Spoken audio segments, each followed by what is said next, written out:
e nós oramos que o Senhor nos dê tranquilidade e sabedoria para abordá-lo da forma bíblica. É o que nós te pedimos, agradecidos pela generosidade dessa igreja, pelos irmãos que são dizimistas, que contribuem. Te damos graças por tudo isso. Em nome de Jesus. Amém. Muito bem, queridos, a nossa lição é a lição de número 13 da sequência Deus, Você e o Dinheiro, e o tema dela é esse tema que nós temos aí, o dízimo no Novo Testamento. Nós vamos começar lembrando o que é que nós aprendemos com a lição sobre o dízimo no Antigo Testamento, seguindo aquele mesmo princípio da importância do contexto e da sequência. Então, na lição sobre o dízimo do Antigo Testamento, nós aprendemos algumas coisas. A primeira delas é que ele foi praticado pelos patriarcas antes da lei. Eu vou voltar a esse assunto mais adiante, mas isso foi objeto do estudo sobre dízimo no Antigo Testamento. Verificamos que antes de Moisés dar a lei, onde ele regulamenta os dízimos e tipos de dízimos, já havia essa prática em Abraão e nos seus descendentes. A segunda coisa que nós vimos também na lição sobre o dízimo no Antigo Testamento é que ele foi praticado, sim, pela nação de Israel, debaixo da vigência da lei de Moisés. Moisés estabeleceu normas, estabeleceu orientações a respeito dos tipos de dízimos e como eles deveriam ser trazidos à casa do Senhor e quando também. Então, se vocês lembram da lição do Antigo Testamento, dízimo no Antigo Testamento, vai lembrar que esse foi também um dos pontos destacados. E também nós vimos que o dízimo era visto como parte do culto que se deve prestar a Deus. Não era um ato mecânico de tirar 10% de tudo que você ganhava e tinha e designar para Deus, mas era parte da religião dos judeus, era parte da religião deles, fazia parte da piedade deles, da espiritualidade. Era um ato de adoração, de louvor e de gratidão. Tanto é que era cercado de uma série de outras coisas. Quando o judeu ia no templo e para entregar, por exemplo, o dízimo dos seus animais, havia sacrifícios de animais em que ele fazia confissão dos seus pecados, era perdoado pelo sacerdote, tudo isso mostrando que era uma cerimônia ou era um ato religioso, não era simplesmente um ato mecânico. Então isso foi o que nós vimos na lição sobre o Antigo Testamento. Mas naturalmente a questão agora, não é? É se o dízimo é o sistema bíblico de contribuição para nós que somos membros de igrejas cristãs vivendo no período do Novo Testamento. A razão principal pela qual essa questão é levantada é que não há no Novo Testamento uma ordem direta para os cristãos de darem o dízimo. Então, pessoas concluem, a partir disso aí, que não existe mais essa contribuição dizimal para os cristãos no período do Novo Testamento, como era no Antigo Testamento. Em resposta, portanto, a essa pergunta, se o dízimo é para o Novo Testamento, nós temos geralmente duas respostas. Primeiro, muitos cristãos, lá vou eu, toda vez aperto o botãozinho errado, agora. Muitos cristãos vão responder dizendo, não, a lei foi cumprida, o dízimo foi abolido, agora é somente oferta. O dízimo era alguma coisa que fazia parte da legislação mosaica, levítica, e uma vez que essa lei foi abrogada, foi cumprida em Cristo Jesus, o dízimo também foi abolido. E a única forma de contribuição em vigor hoje seriam as ofertas voluntárias dos cristãos. Bem, nós não podemos concordar exatamente com esse entendimento pelos motivos que nós vamos mostrar adiante. Mas também não podemos concordar com a resposta número 2, que diz assim, sim, o dízimo é legal para o cristão e normativo, e se o cristão não der, deve ser disciplinado. Então tem igreja que disciplina os membros porque não são dizimistas. E tem algumas igrejas que fazem pior, ameaça com gafanhoto devorador, ameaça com saquetel furado e um monte de outras coisas, não é? Nós também não podemos concordar com esse tipo de interpretação. A nossa convicção é que o dízimo era, sim, o sistema normal de contribuição nas igrejas cristãs no período neotestamentário, ainda que não tivesse mais o caráter legal que tinha debaixo da lei de Moisés. É isso que eu vou tentar convencer vocês nessa manhã. E para isso nós vamos ver algumas evidências. O que eu estou dizendo é que, no meu entendimento e no entendimento da equipe pastoral dessa igreja, do seu conselho também, e de todas as igrejas presbiterianas no geral, é que, de fato, o dízimo continuou como sendo forma natural dos crentes do Novo Testamento contribuírem, muito embora eles tivessem consciência de que não estavam mais debaixo daquela obrigação legal a qual os crentes do Antigo Testamento estavam sujeitos. Então, é isso que nós vamos querer mostrar para vocês. Primeiro argumento aqui que eu quero trazer, que já foi visto, é que o dízimo ele não começou com a lei de Moisés. Nós vimos na lição sobre o Antigo Testamento que muito antes de Moisés dar a lei aos judeus, na qual havia as prescrições sobre o dízimo, já havia a prática de entregar uma parte dos bens a Deus. Então nós temos dois exemplos que são os exemplos clássicos do Antigo Testamento, de que a prática de dar 10% do que se tinha para Deus estava em vigor antes da lei. O primeiro é o caso de Abraão. Eu quero ler aqui com vocês, o texto é Gênesis 14, 18 a 20. Então, se você quiser me acompanhar, 14, eu não posso projetar, que é uma operação muito complicada, mas todo mundo conhece essa passagem. Melquisedeque, rei de Salém, trouxe pão e vinho. Era sacerdote do Deus Altíssimo, abençoou ele a Abraão e disse: bendito seja Abraão pelo Deus Altíssimo que possui os céus e a terra. E bendito seja o Deus Altíssimo que entregou os teus adversários nas tuas mãos. E de tudo lhe deu Abraão o dízimo.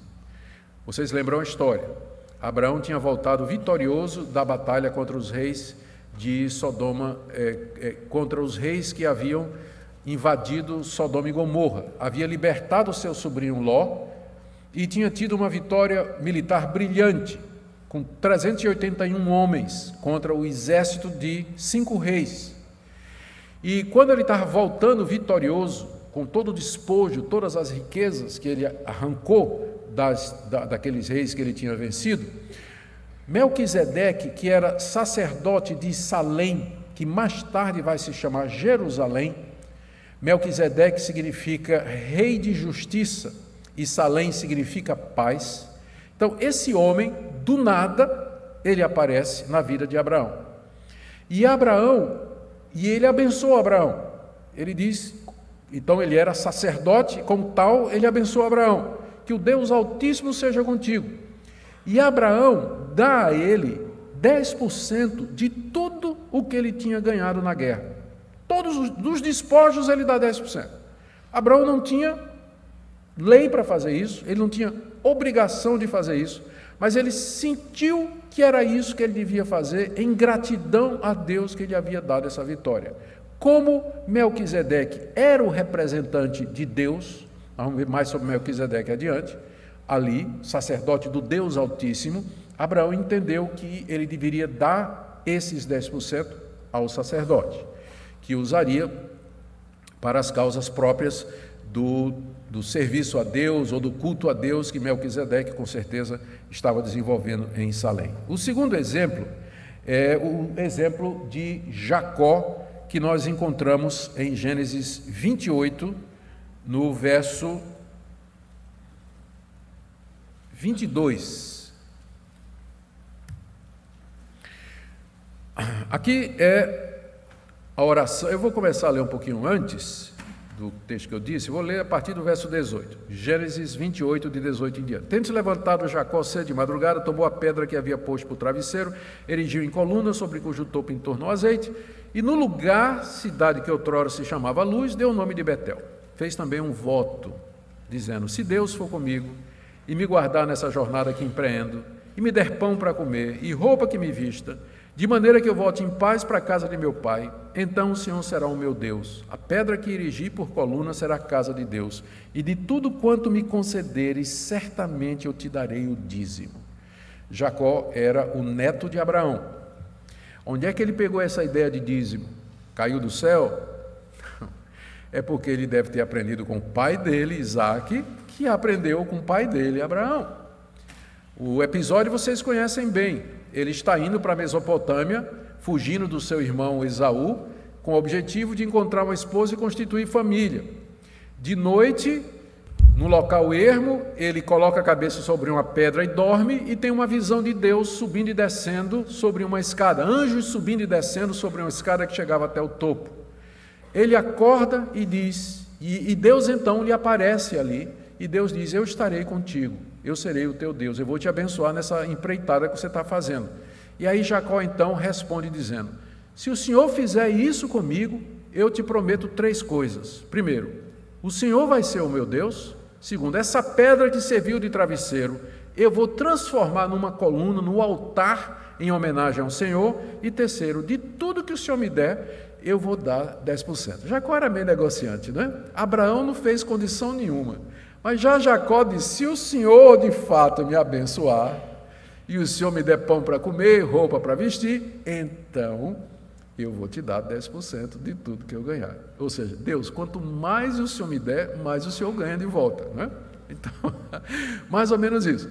Os interesses de Jacó, ou suas motivações, não interessam para nós agora. Mas o ponto que eu quero destacar é que a prática de dar, como expressão de gratidão, compromisso e adoração a Deus, 10% de tudo que a pessoa tinha, era uma prática patriarcal. Já havia antes da lei.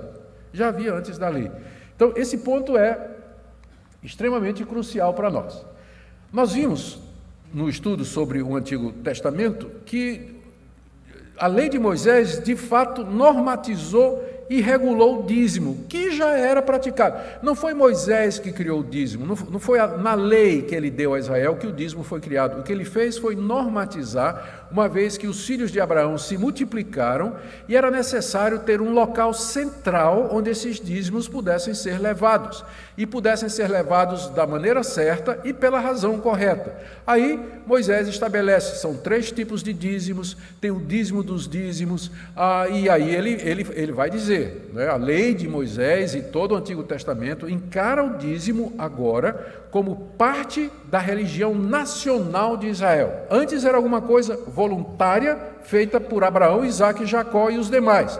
Mas agora, quando Israel vira um Estado teocrático, governado por Deus, com leis sobre todas as coisas, o dízimo passa a entrar, é como imposto de renda. Era o imposto de renda do judeu. Nós não temos imposto de renda? Qual era o imposto de renda do judeu? Era o dízimo. Inclusive era até melhor do que o nosso, né? Porque o nosso é 27,5%.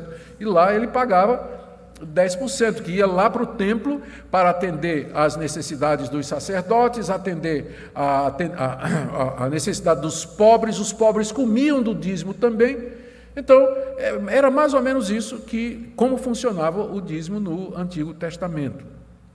Mas não foi Moisés que inventou o dízimo, ele já era praticado antes.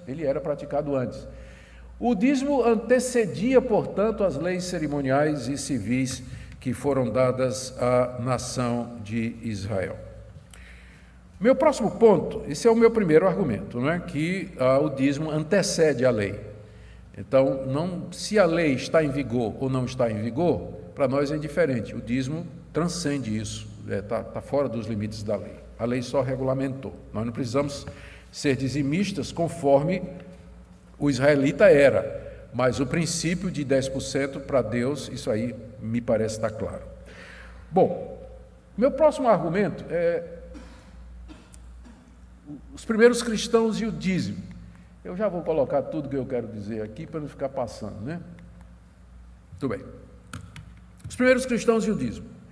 Uma leitura mais atenta que a gente faz do Novo Testamento vai mostrar um fato curioso, não curioso, mas vai revelar alguma coisa que tem implicações interessantes. Todos os primeiros cristãos, eles eram judeus. Os primeiros discípulos de Jesus eram todos judeus. No dia de Pentecostes, quando o Espírito Santo vem e a igreja cristã é estabelecida, aqueles 120 irmãos que estavam lá no cenáculo, sobre quem o Espírito Santo veio, eram todos judeus. A primeira grande multidão que se converte foi no dia de Pentecostes, com a pregação de Pedro. 3.000 pessoas eram judeus que vieram de todas as partes do mundo para celebrar a Páscoa em Jerusalém, Pentecostes em Jerusalém, e ali se converteram, eles eram judeus. A próxima leva foram de 5.000 pessoas, também eram todos judeus, se converteram em Jerusalém. Depois o evangelho se espalha para a região da Judeia, os primeiros cristãos eram todos judeus. E esses judeus que se tornaram cristãos, eles mantiveram muitos costumes judaicos. Está aqui meu ponto. Quando aqueles judeus descobriram que Jesus era o Messias, eles não pararam de ser judeus. A única coisa que eles pararam foi de oferecer sacrifícios no templo, porque eles entenderam que aquilo era agora irrelevante, porque o Cordeiro de Deus, que tira o pecado do mundo, já tinha sido imolado. Mas eles continuaram na prática dos costumes judaicos nos quais eles tinham sido ensinados. Eu fiz aqui uma lista para vocês. Eu não vou lendo porque é muita coisa, mas veja só as práticas judaicas dos primeiros cristãos. No livro de Atos, capítulo 3, verso 1, você lê que Pedro e João subiram ao templo na hora terceira de oração. Não sei se é terceira ou sexta ou nona, alguém me corrige aí. É uma hora dessa de oração. Pedro e João, já convertidos, apóstolos de Jesus Cristo, continuaram a ir ao templo para orar nas 3 horas do dia, que era 9 da manhã, meio-dia e 6 da tarde. Era a hora que o judeu parava o que estava fazendo, se ele morava em Jerusalém, ele parava o que ele estava fazendo, ele ia no templo orar. Ora, Pedro e João já tinham se convertido, eram crentes em Jesus Cristo, mas eles mantinham o mesmo costume judaico de ir 3 vezes por dia orar no templo. Mantiveram a prática judaica. A prática de se reunir no templo, 3 vezes no livro de Atos. Atos 2:46, Atos 5:20 e Atos 5:42, diz que os cristãos se reuniam regularmente no templo, como eles faziam antes quando eram judeus. Se converteram, mas não pararam esse hábito. Inclusive, tem que o point deles era o Pórtico de Salomão. Era o lugar combinado para eles se encontrarem. Eles se encontravam lá no Pórtico de Salomão, que era uma fachada enorme lá, que dava acesso a uma das salas principais do templo, um salão dos salões principais do templo. Lá eles se reuniam. Ou seja, eles continuaram na prática de ir ao templo para se reunir, para orar a Deus, apesar de já serem cristãos e saberem que Deus não habita em templos mais. Deus não está ali. Deus está onde a igreja está reunida. Mesmo assim, eles continuaram com esse referencial. E que tal votos? Aqui eu vou ter que ler. Muitos deles, inclusive o apóstolo Paulo, eles continuaram na prática de fazer votos. Atos 21, verso 20, você pode conferir na sua Bíblia, estou vendo aqui na minha. É a história, é o registro de uma ida do apóstolo Paulo a Jerusalém para se encontrar com Tiago, que era o líder da igreja de Jerusalém. A igreja de Jerusalém era composta de judeus convertidos. Olha, aí Paulo chega, reúne a igreja, reúne os presbíteros, e Paulo dá um relato do seu ministério entre os gentios, como milhares de gentios se converteram. Verso 20, ouvindo, deram eles glória a Deus e disseram a Paulo, bem vês, irmão Paulo, quantas dezenas de milhares há entre os judeus que creram e todos são zelosos da lei. Judeus que creram, mas que continuavam zelosos da lei, continuavam a guardar, circuncidavam, o que é que isso significa? Circuncidavam seus filhos, guardavam o sábado, não comiam animais impuros, a dieta deles era regulada pela lei de Moisés, não tocavam em animal impuro, faziam votos prescritos pela lei de Moisés, porque ser um bom cristão não implica em ser um mau judeu. Se você está fazendo aquela parte judaica como expressão da sua cultura, e não como meio de você alcançar a Deus. Aqueles judeus já tinham compreendido que a salvação era pela graça mediante a fé, mas isso não os impedia de guardar os costumes tradicionais da sua raça, da sua etnia. Eles continuavam a fazer isso.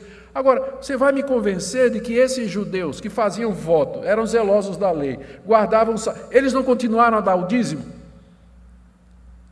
Eles simplesmente disseram que o dízimo não tem mais valor hoje, quando eles continuavam a guardar outros aspectos da lei. Eu nem disse tudo ainda. Ó. No verso 23 a 24, olha o que é que Tiago diz para Paulo. Paulo, está todo mundo falando mal de você aqui, que você não é um judeu de verdade, o que fazer? Certamente saberão da tua chegada. Estou no verso 22. Faze, portanto, o que te vamos dizer. Estão entre nós 4 homens que voluntariamente aceitaram o voto, provavelmente o voto de Nazireu. Toma-os, purifica-te com eles e faz a despesa necessária para que raspem a cabeça, e saberão todos que não é verdade o que se diz a teu respeito. Veja então o verso 26, Então Paulo, tomando aqueles homens, no dia seguinte, tendo-se purificado com eles, como era o sistema de purificação? Era um sistema onde o sacerdote no templo declarava, findo o voto de Nazireu, quando eles traziam ofertas ao sacerdote. Tendo-se purificado com eles, entrou no templo, acertando o cumprimento dos dias da purificação, até que se fizesse a oferta em favor de cada um deles. Paulo aceitou participar de um voto judaico, que era o voto de Nazireu. E a gente pode entender, até dizer assim, bom, Paulo fez isso para manter as circunstâncias, mas veja, por exemplo, Atos 18, verso 18. Veja aqui. Atos 18, verso 18. Paulo, havendo permanecido ali ainda muitos dias, por fim, despedindo-se dos irmãos, navegou para a Síria, levando em sua companhia Priscila e Áquila, depois de ter raspado a cabeça em Cencreia, porque tomara voto. Paulo voluntariamente fez um voto a Deus, como judeu, tipo do voto assim: Senhor, eu não vou cortar meu cabelo, até que o Senhor me livre dos meus inimigos. Era um voto muito comum que o judeu podia fazer. Paulo fez isso. Aí o voto se cumpriu, ele rapou a cabeça, carequinha, ele viajou com Áquila e Priscila. Paulo, o defensor da justiça pela fé, da justificação pela fé, mantendo e cumprindo práticas judaicas. Você vai me dizer que um homem como esse aboliu o dízimo, que era prática judaica? Você vai me dizer isso? Vamos lá, Atos 21, 26.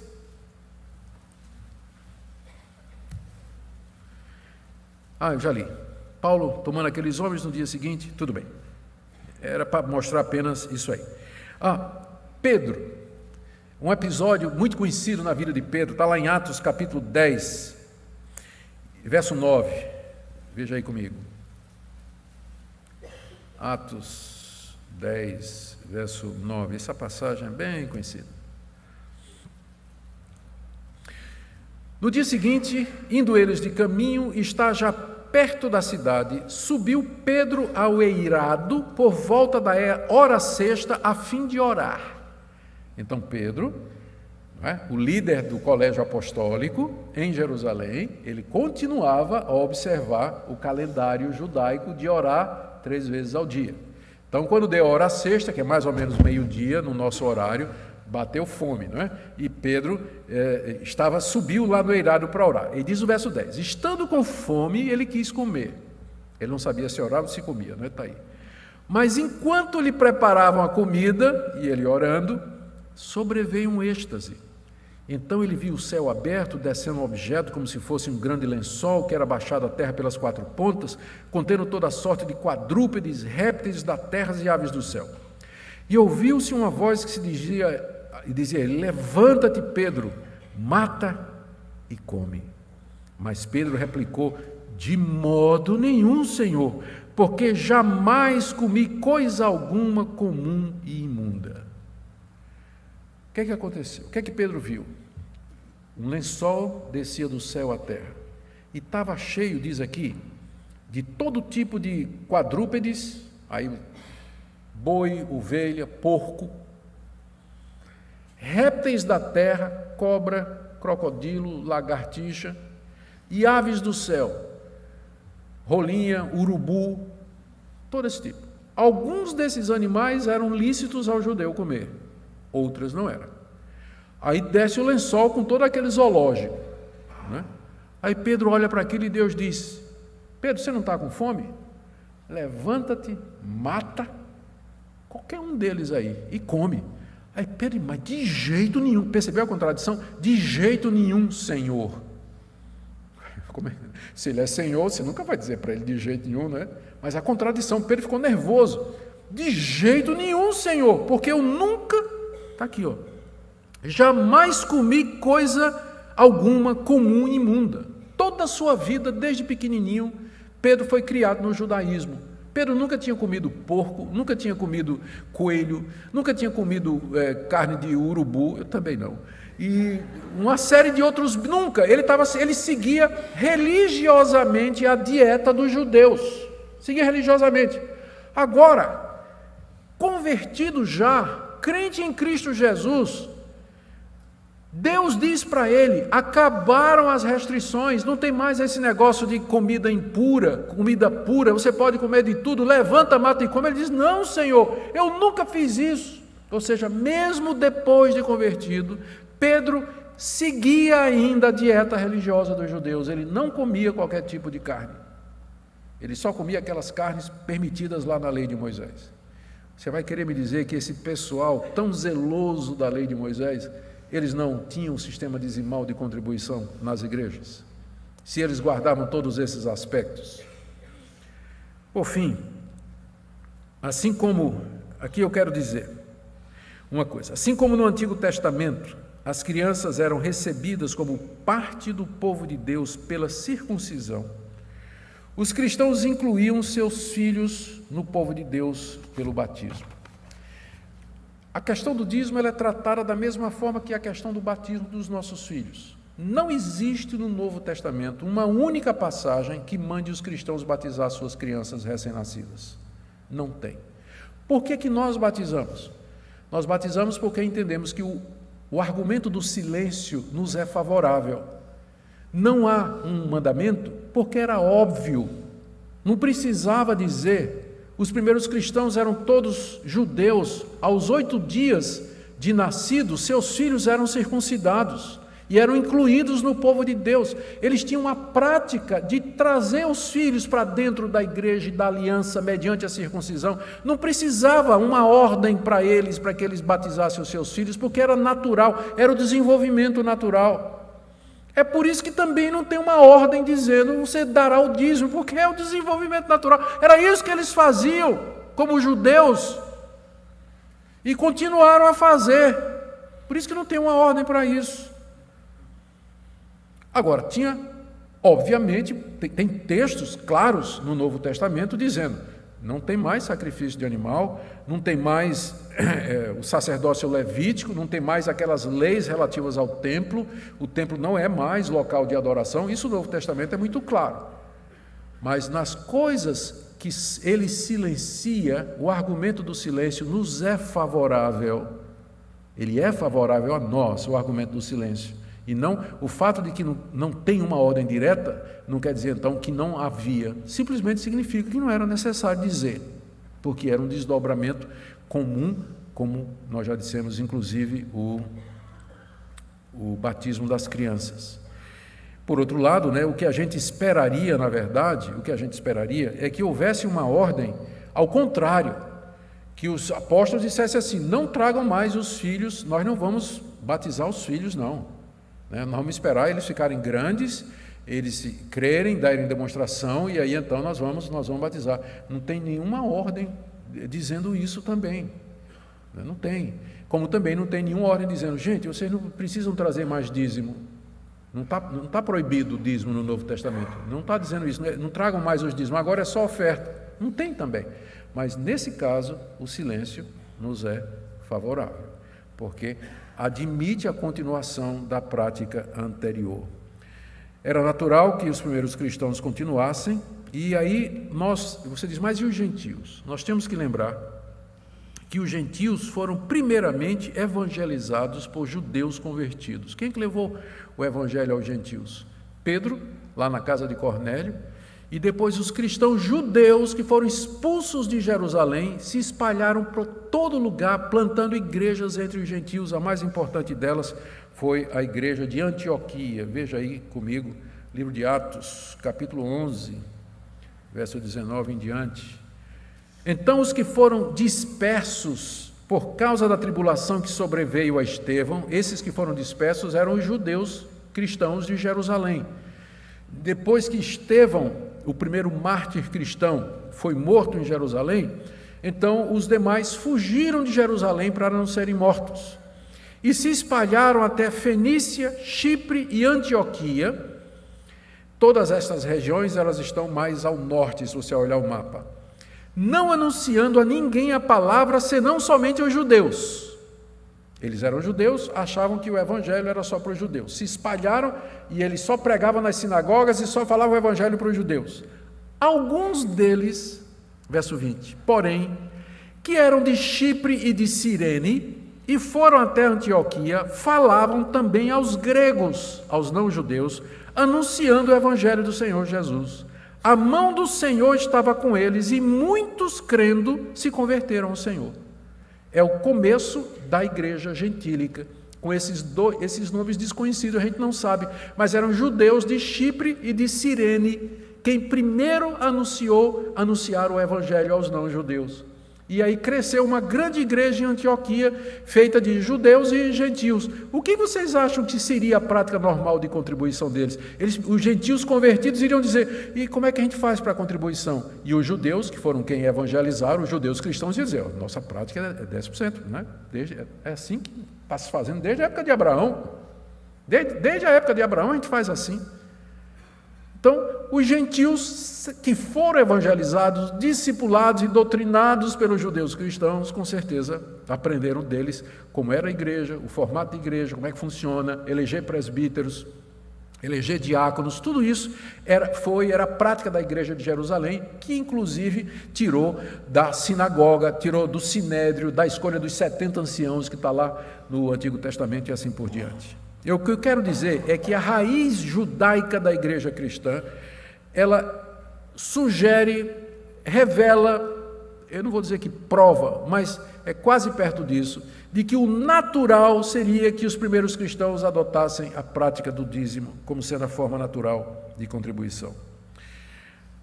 E a pergunta seguinte é, em que os recursos eram usados? Isso aí nós já... Caramba. Os recursos eram usados em comprar bons equipamentos eletrônicos. Basicamente duas coisas.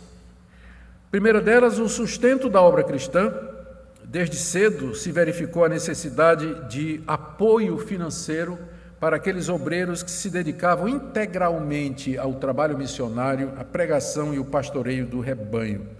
Isso já tinha sido ensinado por Jesus Cristo, quando ele mandou os 12 na sua primeira viagem missionária. Mateus 10, Jesus envia 12 discípulos numa viagem missionária e diz, vocês não levem nada para o caminho, vocês comam de onde vocês estiverem hospedados, porque digno é o trabalhador do seu salário. Ele estava falando ali dos trabalhadores cristãos, dos discípulos, né? Então eles eram dignos de serem sustentados. Com base nisso, o apóstolo Paulo, em 1 Coríntios, capítulo 9, de 1 a 7, ele diz aos coríntios, eu tenho direito de receber da parte de vocês sustento, embora eu nunca tenha usado esse direito, para não dar motivo para alguém falar mal de mim ou escandalizar o evangelho.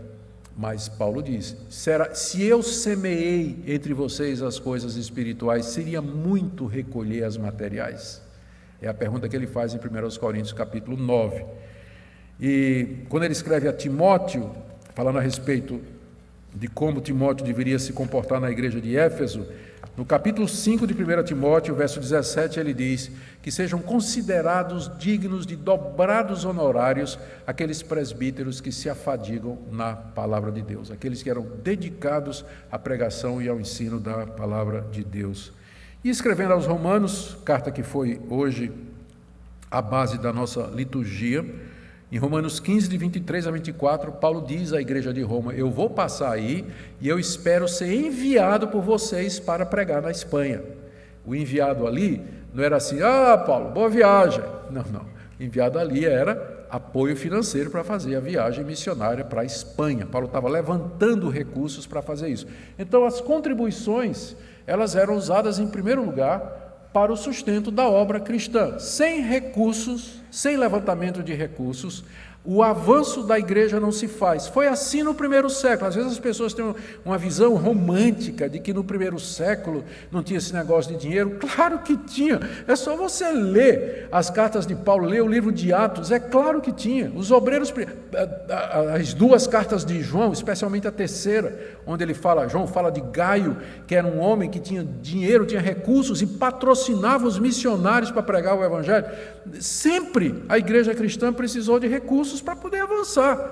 É assim que Deus determinou. É para isso que Deus nos deu dinheiro, para que nós investamos no reino dele. É para isso que você ganha dinheiro, para você investir no reino de Deus também, não somente sustentar você e as suas necessidades, mas investir na obra de Deus também. E em segundo lugar, para o cuidado dos pobres. Há uma preocupação no Novo Testamento muito grande também com relação a isso aí. Como, por exemplo, Paulo recomenda a Timóteo que a igreja de Éfeso sustente as verdadeiras viúvas. Gente que é verdadeira viúva, ele quer dizer que não tem filhos, que não tem parente, que não tem ninguém que sustente. Então, a igreja de Éfeso tinha uma ordem de viúvas, era uma relação de viúvas, que eram sustentadas pela igreja de Éfeso, porque eram desamparadas pela família, elas não tinham condição. E como é que vocês acham que a igreja de Éfeso ia sustentar essas viúvas? Só dizendo: viúva querida, vá em paz, Deus encha a sua barriga, Deus esquente você no frio da noite. Era assim? Não. A igreja de Éfeso tinha que mensalmente, semanalmente, botar a mão no bolso e dar a cesta básica da viúva, comprar o remédio da viúva, ajudar, dar roupa para a viúva. E de onde vinham esses recursos? Será que Deus mandava corvos, como mandou para sustentar Elias, que todo dia trazia um pedaço de pão e carne para Elias na margem do ribeiro Cidrom? Isso vem do seu bolso e do meu. É dessa forma que a igreja pode ajudar os seus pobres e os necessitados, fazer obra de caridade e fazer ação social. Embora isso seja responsabilidade em parte do Estado, mas não exime os cristãos de fazer isso que o Novo Testamento chama de boas obras. Boas obras. Tá certo? Muito bem. E eu vou, já terminando aqui, nunca acreditem em mim quando eu disser isso. Eu disse que não tinha um mandamento direto no Novo Testamento para a contribuição dizimal, mas o Novo Testamento fala do dízimo, certo? E eu quero ver com vocês as passagens mais conhecidas a respeito. Algumas observações sobre isso aí. Primeiro, não há orientação direta no Novo Testamento quanto ao dízimo, já tinha dito isso. A ausência do mandamento direto não diz que o dízimo tenha sido descontinuado. Não há orientação a parar de trazer seus dízimos para atender aos pobres e obra do Evangelho. E existem várias referências ao dízimo no Novo Testamento, se não, vejamos. A primeira delas é uma palavra de Jesus a respeito desse assunto. Jesus não proibiu o dízimo, apenas corrigiu a maneira de entregá-lo. Está aí o texto, Ai de vós, escribas e fariseus hipócritas, porque dais o dízimo da hortelã, do endro e do cominho, e tendes negligenciado os preceitos mais importantes da lei, a justiça, a misericórdia e a fé. Devíeis, porém, fazer estas coisas sem omitir aquelas. Então, note que Jesus, quando critica o fariseu, não está criticando ele porque ele dava o dízimo do coentro. Ele ia lá na hortinha dele, tinha 10 pés de coentro. Então, o 10º pé de coentro ele tirava e levava lá para o sacerdote, não é? Então, o problema do fariseu não era a meticulosidade em dar o dízimo da hortelã, endro e cominho, que eram condimentos do dia a dia, coisa pequena. O fariseu se preocupava em dar o dízimo até dos detalhes. O problema de Jesus não é isso. O problema de Jesus é que eles achavam que isso resumia todos os deveres deles para com Deus. Se eles fossem fiéis no dízimo, então eles estariam agradando a Deus e cumprindo toda a lei de Deus. Só que o problema dos fariseus é que eles esqueciam de fazer com igual meticulosidade e detalhamento os preceitos mais importantes da lei: justiça, misericórdia e fé. E Jesus então acaba dizendo: vocês deviam fazer estas coisas, justiça, misericórdia e fé, sem omitir aquelas, dá o dízimo de tudo que você tem. Algumas pessoas vão dizer aqui, e com razão, bom, mas aqui Jesus está operando ainda no período do Antigo Testamento, né? Ainda não teve Pentecostes, ainda não começou a igreja cristã, ele está falando ainda como judeu debaixo da lei. Entretanto, você percebe que Cristo coloca o dízimo em mesmo pé, no mesmo nível das demandas morais de Deus. Porque, veja, com que o dízimo é comparado? Justiça, misericórdia e fé. Você tem que fazer as duas coisas. Tem que fazer as duas coisas. Se você disser que o dízimo faz parte da lei e passou, o argumento de Jesus aqui fica sem efeito, porque justiça, misericórdia e fé continuam como obrigação para o cristão. Então, ao equiparar as duas coisas, você tem que fazer isso sem esquecer aquilo, o Senhor Jesus está deixando claro, pelo menos na mentalidade dele, na mente do Senhor, de que contribuir, né, de maneira dizimal para o reino de Deus é tão parte da lei quanto justiça, amor, misericórdia e fé. Então, ele não está proibindo, ele está regulamentando e dando esse status à questão da contribuição do dízimo. Vamos ver aqui outra passagem. Ainda da boca do Senhor Jesus. Mais uma vez o fariseu. E dessa feita nós encontramos o fariseu no templo ao lado do publicano. Quem não conhece essa parábola, não é? O fariseu, posto em pé, orava de si para si mesmo, desta forma: ó Deus, graças te dou porque eu não sou como os demais homens, roubadores, injustos e adúlteros, e nem ainda como esse publicano. O publicano estava de lado dele. O publicano era o cobrador de impostos, era a raça mais odiada na nação de Israel, e imagino que hoje também. Jejuo 2 vezes por semana e dou o dízimo de tudo quanto tenho. Jesus, ao descrever o fariseu dessa forma, ele faz isso de maneira negativa. Aqui está um homem diante de Deus se vangloriando da sua justiça própria, que inclui jejuar 2 vezes por semana e dar o dízimo de tudo quanto ele ganha. Jesus diz que, enquanto isso, que o coitado do publicano, né? Coitado do publicano, não podia apresentar nenhuma boa obra em seu favor, simplesmente bate no peito e diz: Deus, tenha misericórdia de mim, pecador. E Jesus disse: esse desceu justificado para a sua casa, enquanto que o publicano não desceu justificado. O que Jesus está criticando aqui não é o ato do fariseu dar o dízimo e jejuar 2 vezes por semana, mas é usar isso como justiça própria, inclusive para julgar quem não faz, para se colocar numa posição superior, dizendo: eu não sou como os demais homens, como esse publicano, ladrãozinho que está aqui ao meu lado. É isso que Jesus condena, essa atitude de arrogância e vaidade. A prática do dízimo, é evidente, não garantiu a salvação do judeu, como não garante a salvação de ninguém. Não garante a salvação de ninguém. A próxima passagem que nós temos, eu creio que é só mais essa. Pronto. A próxima passagem está lá em Hebreus. Queria que você abrisse aí, por favor. A palavra de Deus em... Vamos começar com Gênesis. Nós já vimos isso aqui, vou só lembrar. Está aí projetado, se você não quiser abrir, está aí. Gênesis 14, 18 a 20, Melquisedeque, rei de Salém, já lemos essa passagem. Ele vem, traz pão e vinho, não é? Pão e vinho, já lembra a ceia do Senhor. Olha quem era esse Melquisedeque. Melquisedeque significa rei de justiça.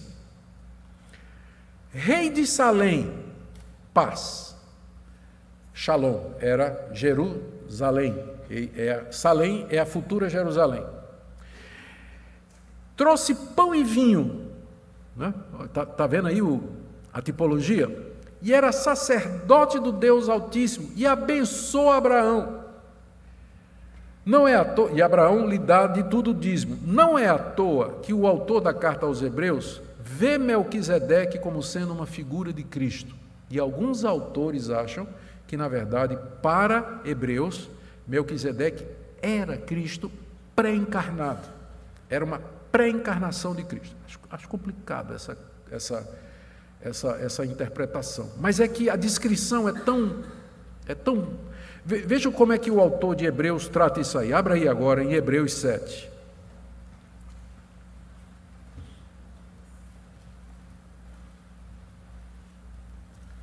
Hebreus 7. O argumento do autor de Hebreus, antes do capítulo 7, é que Cristo era um sacerdote superior ao sacerdócio levítico. Os sacerdotes de Israel eram da tribo de Levi, mas Cristo é da tribo de Judá. Então, como é que Cristo pode ser sumo sacerdote? Como é que ele pode ser o nosso mediador? Então, o argumento do autor de Hebreus é que o sacerdócio de Cristo é superior ao sacerdócio levítico. E como é que ele prova isso? Exatamente citando esse episódio lá de Gênesis, em que Melquisedeque vai abençoar Abraão e recebe o dízimo. Veja como o autor de Hebreus interpreta essa passagem que a gente acabou de ler. Porque este Melquisedeque, rei de Salém, sacerdote do Deus Altíssimo, que saiu ao encontro de Abraão, quando voltava da matança dos reis, e o abençoou, e para o qual também Abraão separou o dízimo de tudo, primeiramente se interpreta rei de justiça, Melquisedeque. Depois também é rei de Salém, ou rei de paz. Aí, olha a interpretação. Sem pai, sem mãe, sem genealogia, que não teve princípio de dias nem fim de existência. Por que ele está dizendo isso? Quando o Novo Testamento fala o nome de alguém, como é que geralmente apresenta? Fulano de tal, filho de Cicrano, filho de Beltrano. Não é assim que o Novo Testamento apresenta as pessoas? Mas quando chega em Melquisedeque, simplesmente diz Melquisedeque, não diz filho de tal, filho de tal. Como é que o autor de Hebreus interpreta isso? Que ele não tem início e que ele não tem fim. Então, ele é, final do verso 3, semelhante ao Filho de Deus. Melquisedeque é semelhante ao Filho de Deus. Rei de justiça, rei de paz, traz pão e vinho, seu sacrifício, sua morte na cruz, abençoa Abraão, não tem genealogia, porque ele não é criado, ele não é uma criatura, ele é o Filho de Deus. Esse, olha agora o argumento, permanece sacerdote para sempre. Enquanto que os levitas morriam, nasciam e morriam, Melquisedeque, a gente não sabe nada sobre ele, não sabe quem é o pai dele, não sabe quando ele morreu. Por isso o autor de Hebreus diz, ele era semelhante ao Filho de Deus. Por isso que alguns autores dizem, era o próprio Cristo. Era o próprio Cristo. Olha o argumento. Dito isso, continuando, leia aí comigo o verso 4. Considerai como era grande esse a quem Abraão, o patriarca, pagou o dízimo tirado dos melhores despojos. Ora, os que dentre os filhos de Levi recebem o sacerdócio, eles têm mandamento de recolher, de acordo com a lei, os dízimos do povo, ou seja, dos seus irmãos, embora não tenham estes descendido de Abraão. Qual é o argumento? Os levitas cobravam dízimo, era quem recebia os dízimos na nação de Israel, era o levita, cobrava os 10%, dos seus próprios irmãos, porque todos eram descendentes de Abraão. Entretanto, verso 6, aquele cuja genealogia, Melquisedeque, não se inclui entre eles, recebeu dízimos de Abraão e abençoou o que tinha as promessas. Abraão era aquele a quem Deus disse: em ti eu abençoarei todas as nações do mundo. E chega alguém e abençoa Abraão. Então esse devia ser superior a Abraão, porque o menor é abençoado pelo maior. Verso 7, evidentemente é fora de qualquer dúvida que o inferior é abençoado pelo superior. Aliás, aqui são homens mortais que recebem dízimo. Ele está falando a prática que havia ainda em Israel. Aqui são os homens mortais que recebem dízimos, os sacerdotes lá no templo. Porém, ali no relato de Gênesis, recebe dízimos aquele de quem se testifica que vive. E por assim dizer, também Levi, que recebe dízimos, pagou na pessoa de Abraão. Quando Abraão deu dízimo para Melquisedeque, Levi estava onde? Em Abraão, não é? Estava nos lombos de Abraão. Só mais tarde é que Levi vai nascer, que é bisneto de Abraão, filho de Jacó. Mas quando Abraão paga o dízimo a Melquisedeque, Levi estava pagando o dízimo também. Qual é o argumento disso aí, ó? Verso 10, porque ele ainda não tinha sido gerado por seu pai quando Melquisedeque saiu ao encontro desse. Qual é o ponto aqui? O ponto é que Cristo, representado por Melquisedeque, tem um sacerdócio superior, porque ele recebe dízimos, inclusive daqueles que recebiam dízimo. Os filhos de Levi recebiam dízimos, mas pagaram o dízimo em Abraão, quando Abraão deu o dízimo de tudo a Melquisedeque, que representa Cristo. A argumentação que a gente pode perceber aqui é que é perfeitamente natural que os cristãos vissem a prática do dízimo como sendo uma continuação daquilo que foi feito por Abraão, porque eles estavam agora diante daquele que era prefigurado por Melquisedeque. E assim como Melquisedeque recebeu dízimos de Abraão, Cristo, representado por Melquisedeque, também recebe dízimos do seu povo. Também recebe dízimos do seu povo. Eu creio que essa é a passagem do Novo Testamento que mais se aproxima à normatização ou à explicação de que o dízimo de fato é para nós. Eu vou terminar, já terminei. Já tinha dito, não é lei, mas graça. Lembrando, então, não damos o dízimo como obrigação legal, nem para obter bênçãos de Deus e nem com medo do castigo de Deus, mas como expressão de nossa gratidão a Ele e como forma de contribuir para o avanço de seu reino nesse mundo. Conclusões, estão todas elas aí, vamos ler rapidinho, para depois a gente concluir. Entendemos que dar o dízimo das nossas rendas para Deus é bíblico e válido para nós hoje, devemos praticar isso pela fé. O dízimo atende aos requisitos de Deus de contribuirmos sistematicamente, generosamente, proporcionalmente ao que temos recebido, por isso é referência e não obrigação legal. E o dízimo no Novo Testamento, como contribuição regular, é uma prática correta e esperada por parte da igreja, podendo exceder ao percentual de 10% quando incluídas as ofertas. Isso aí fica por conta de cada um. Amém? Vamos orar. Pai querido, nós pedimos que o Senhor abra o nosso coração e o nosso bolso para que nós sejamos generosos, para que nós possamos contribuir para o avanço do Teu reino. Em nome de Jesus. Amém. Para refletir, se não houver contribuição regular e proporcional dos membros de uma igreja, de que maneira ela poderá ajudar os pobres e manter a obra pastoral de discipular os crentes, evangelizar os descrentes e expandir o reino de Deus? Faça uma relação aqui um desafio. Faça uma relação dos motivos pelos quais você não é dizimista e tente justificar cada motivo à luz da Bíblia, por favor. Se quiser ajuda, mande para mim sua lista.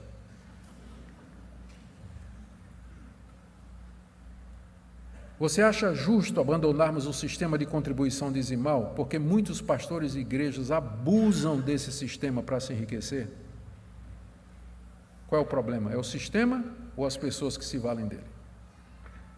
Tá bom? Esdras, me arruma o microfone, por favor, já está pronto ali.